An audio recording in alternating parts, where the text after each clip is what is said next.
আসসালামু আলাইকুম ভাই। ওয়ালাইকুম আসসালাম। কি রে, কি খবর? ভাই ভালো আছেন? এই তো ভালো আছি। বস। ভাই বসবো? বস বস, এখানে বস।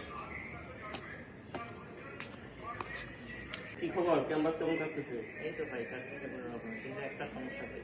কি সমস্যা তুমি?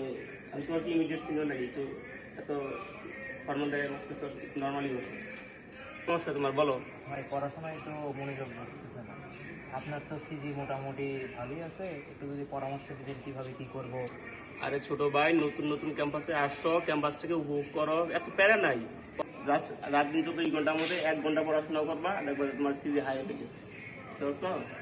ভাই কি বলে 15-16 ঘন্টা পরে ভার্সিটিতে চান্স নিলাম আর আমারে বলে 1 ঘন্টা পড়তে। অত প্যারা নিতে হবে না, বুঝতে পারছো ছোট ভাই? 6 months later. এরপর 6 মাস কেটে যায়, আমি কোনো ক্লাবিং করি না, কোনো টিউশনই করি না, কোনো প্রেম করি না, তবুও কোনোদিন 1 ঘন্টা পড়ার সময় বের করতে পারলাম না।